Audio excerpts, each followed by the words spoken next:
Alright, so yesterday was a bit of a tough day. First snag we've hit in this project. Things went very, very smooth the first 2 days. On day 3, I realized I had forgotten to put the black Holland stone detail in the border. The border that was already done. Now I've got the charcoal Holland stone in the back and we're gonna get cracking. We'll get it done, no big deal.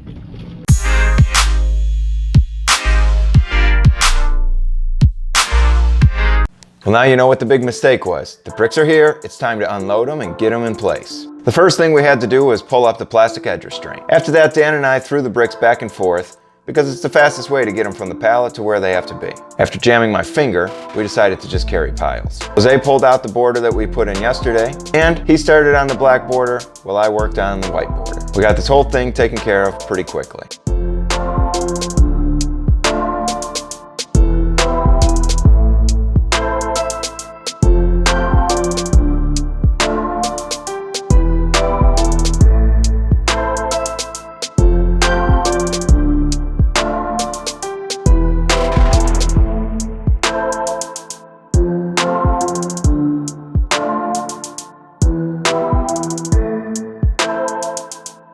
It's not a big deal to make a mistake as long as you fix it. This mistake in particular wasn't that big of a deal because we always overdig our base, and the customer getting 4 inches extra patio on all sides is just a win for them. The biggest issue was it put us behind a couple hours.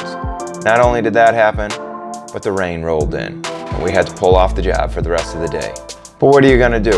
You can't shed some tears. All you can do is sharpen your pencil, mark some cuts, and get to cutting. A little trick I like to use is to cut a brick to the thickness of our border. Then I mark 2 bits at the end in order to have an even point where I'm gonna make little marks for my radius.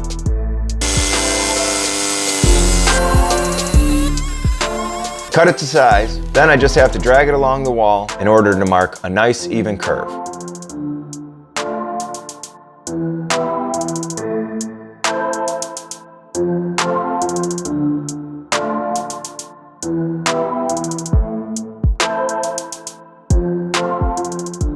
Most of the freeform cuts that we have are marked using our plastic edge restraint. You should always use a new one so that there aren't any kinks in your cut. Now that the edge of the patio is marked everywhere, Jose and I tag team getting the patio shaped and ready for the border.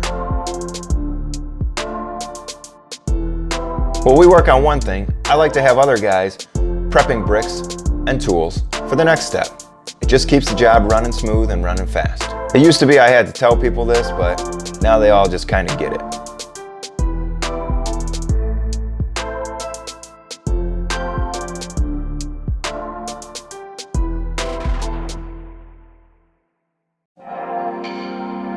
It was all hands on deck getting the soldier course in. And then, as it got to the trickier, more difficult, slower parts, Jose took over, and I got everyone else started on the drain tile. Seaming 2 different patios together using different bricks can be tricky at times, especially when the border isn't even the same thickness as the other bricks. It takes a little bit of finesse, but for a couple of skilled guys like Jose and myself, this is the kind of stuff that keeps the job interesting. And it looks great in the end.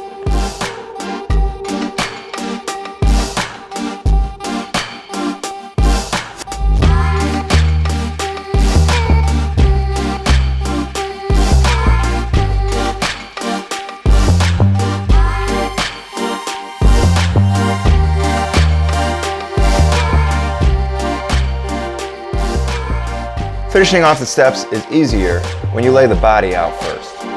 Then you can just cut the seam for all the caps, just like you do the soldier course of a patio.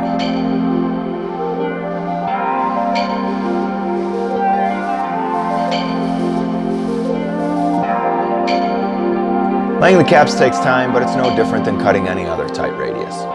We got the big step done, and then we started cracking on the small step. This one took a little bit longer, because like I explained in the last video, acute angles coming together are always a pain.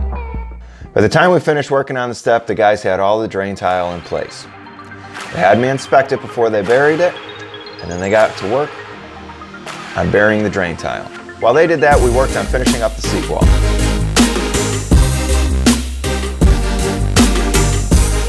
It didn't take long to bury that pipe, and not too much longer to get the dirt graded and ready for sod. I sent one guy to the sod farm to get the sod, while we threw the caps on the wall. I like to stagger the caps across the wall, and then lay every other one on top of the last. can use full bricks to mark your cuts and slip a full brick in between every cut brick. It doesn't always work out this well, but when it does, the job really flies. The wall was done, the drain was covered, and the sod had arrived. So, all that was left was to lay some sod. We got the site cleaned up and presentable, and it was time for us to go. I've included a couple of still pictures that we took while we were working. In the months that followed, we sent our professional photographer there to take some better pictures. And in the off-season, I interviewed the customer to find out how they felt about their experience. We're gonna share all that with you next week, and that will conclude this project. I really appreciate you guys joining me.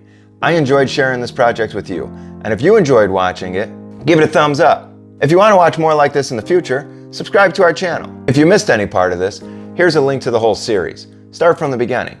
I enjoyed making the design video where I cloned myself on the other side of the table.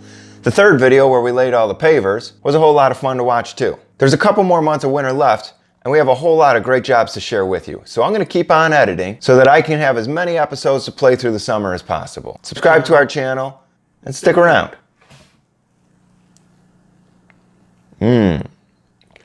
That's good coffee.